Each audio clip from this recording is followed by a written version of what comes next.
Hai, ni Amin unboxing barang-barang yang beli tadi dengan Mami. Tengok tu, semuanya wet food daripada Sneefly.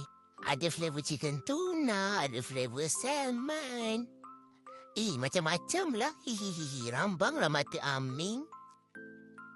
Ni Mami tengah susun-susun. Mami nak tanya Amin, mana yang Amin nak makan malam ni? Yang mana ya? Dapat pilih-pilih, Amin rasa... Amin nak makan chicken salmon lah Mami malam ni.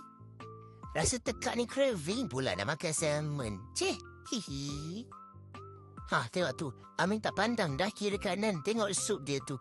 Tu mengalir banyak sup dia tu. Tu yang Amin suka tu.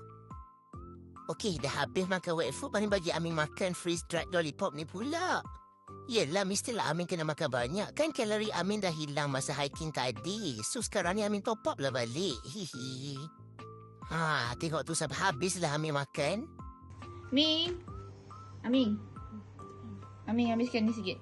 Habiskan sikit. Jangan buang. Jangan bazir-bazir. Good boy. Good boy. Acik-acik, angka-angka, kawan-kawan yang mana nak Sneefly wet food ni boleh juga tekan beg kuning Amin ya.